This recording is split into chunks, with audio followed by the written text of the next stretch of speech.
Randonneuses, randonneurs, bonjour. Nous voilà repartis.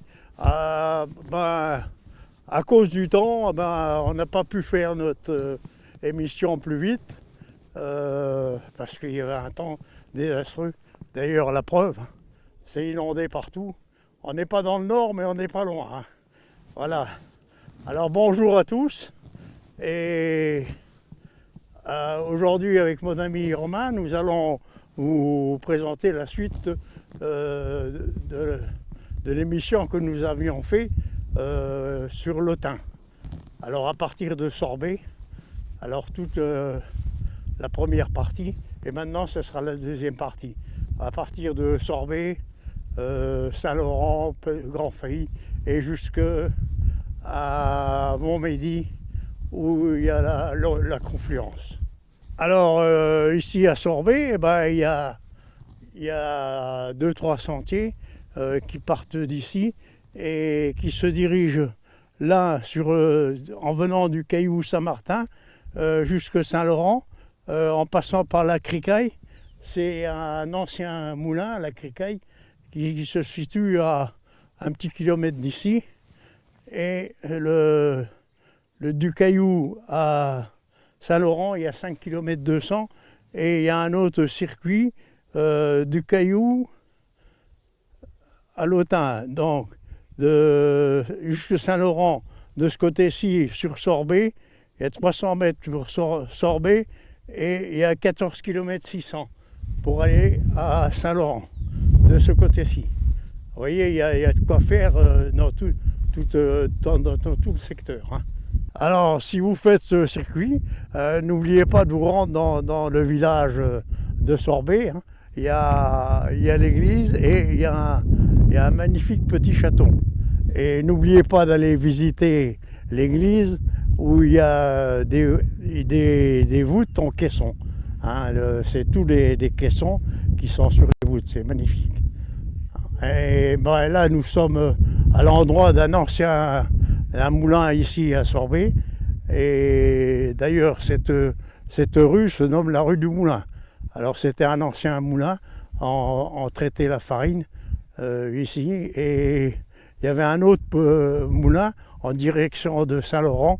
On appelle ça la Cricaille.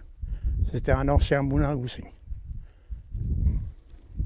Tous les ans, l'Autun, elle déborde ici, dans ce secteur, et on croirait presque une mer qui s'étend ici.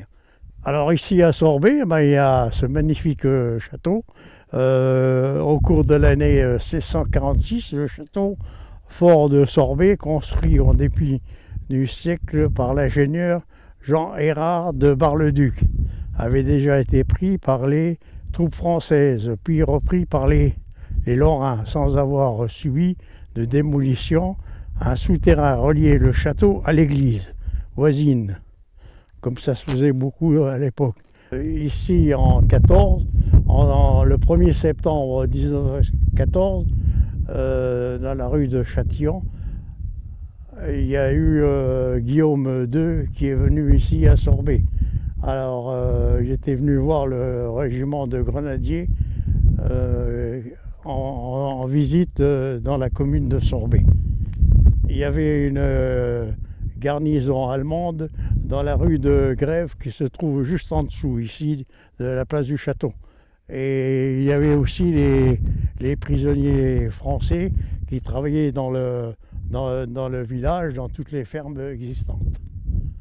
Nous sommes ici à Saint-Laurent-sur-Autun et l'Autun elle passe juste en dessous et nous y irons tout à l'heure.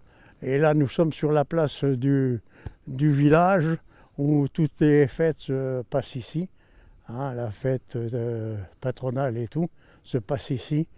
Et c'était l'église qui est dédiée à Saint-Laurent, elle date du XVIIIe siècle. Alors ici à Saint-Laurent, il y a du street art aussi. Comme vous avez montré plusieurs émissions en début d'année, et voilà, ça commence à se développer dans les petits villages. Et là, il y a un bouvreuil et une mésange. C'est magnifique, hein. Et autour de la maison, j'ai des hirondelles qui se promènent. Nous sommes au bord de l'Autun, là-bas. Et oh, il y a des aigrettes là-bas, hein.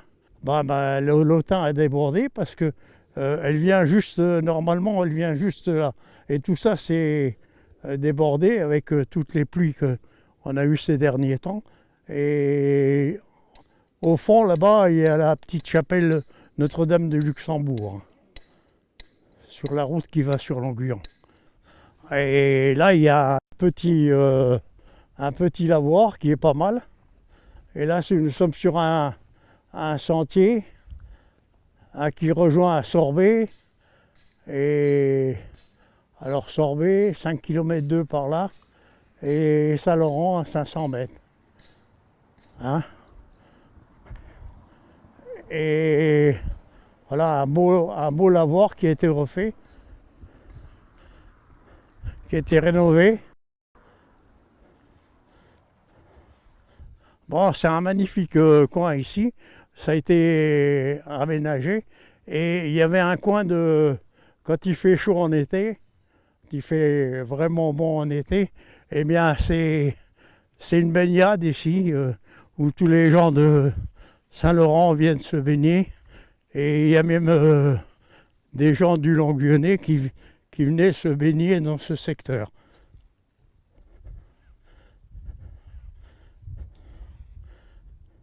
Alors un magnifique lavoir avec un toit tout en pierre, c'est magnifique, hein. C'est bien maçonné et tout. Et ça a été rénové il n'y a pas longtemps. Et lavandières à Saint-Laurent, eh ben, elles étaient bien gâtées parce qu'il y a 2 lavoirs l'un côté de l'autre. Et celui-là, il est bien inondé, hein. Il y a de l'eau partout. Voilà un des moulins de Saint-Laurent qui se trouve sur l'Autun. Alors l'Autun vient de Sorbet et se dirige sur Saint-Laurent.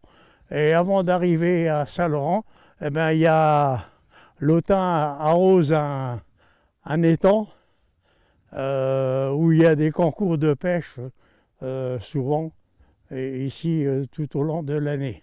À la sortie du village de Saint-Laurent-sur-Autun, un village de 455 habitants, et on trouve une petite chapelle, Notre-Dame du Bon Secours, hein, sur la route qui va sur Marville. Alors nous voilà ici à l'entrée de Grand Failly, hein, nous sommes venus de Saint-Laurent, Grand Failly, où l'Autun, regardez un peu, l'Autun, on ne sait plus où elle en est, hein. Elle a quitté son lit et des 2 côtés du pont, hein. Et c'est envahi, hein. Il y a plein d'eau. Une vue de Grand Failly sous les eaux. Vous voyez un peu, heureusement que c'est en contrebas parce que le village est dans la vallée de l'Autun, mais en contrebas, le cours d'eau passe ici. Et Grand Failly, c'est un village de 360 habitants et l'église qui est dédiée à Saint-Martin date du XIIe siècle. Nous voilà ici à Rupt-sur-Autun. L'Autun passe ici, pas loin du château. Château, une maison forte, quoi. C'est un ancien chirurgien de l'hôpital de Mont-Saint-Martin qui habitait là, qui résidait là, et il faisait des concours hippiques dans ce terrain. Voilà, là le château de Rue, et l'Autun qui passe juste derrière, qui a quitté son lit. Et cette habitation, eh bien, elle est au monument historique depuis 2015, inscrit au monument historique. Nous sommes sur Rue et l'Autun passe ici, là, et elle va se diriger sur Petit Failly. Et ici, nous allons nous rendre sur Petit Failly. Et ici, c'est un sentier que nous pratiquons de temps en temps avec les randonneurs.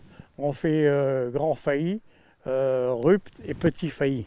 Et ça fait une boucle de 7-8 km à peu près. Hein, c'est magnifique. Il y a de jolis petits coins. Hein. Regardez un peu ce beau petit sentier, cette petite route qui lézarde le long de l'Autun et avec tous ces arbres tout au long. Alors nous voilà ici à Petit Failly. Ah ben, il y a une aire de repos là qui a été aménagée il n'y a pas longtemps. Et voilà l'Autun. Ah ben, elle a quitté un peu son lit quand même ici. Ah oui, c'est bien envahi là. Et bien son lit est juste là et tous ces champs sont remplis d'eau. Et Petit Failly, l'église qui est dédiée à Saint-Rémy, qui date du XVIe siècle. Et dans ce village, il y a une bonne animation. Les grands dehaies, ils appellent ça une équipe qui s'occupe bien du village et qui l'anime parfaitement. Bon, je crois qu'on a pas mal patrouillé ce matin. Hein. Les beaux petits villages, si vous avez l'occasion de les faire, ça vaut le coup quand même de passer un petit moment dans nos petits villages lorrains. Et on va s'arrêter là pour aujourd'hui sur l'Autun. Nous poursuivrons dans une prochaine émission le cours d'eau. Nous le suivrons dans les petits villages de Saint-Jean, Marville, Villers-le-Cloix et nous irons à la confluence à Montmédy. Allez, au revoir, à une prochaine fois, à de prochaines balades, de prochaines découvertes. Au revoir.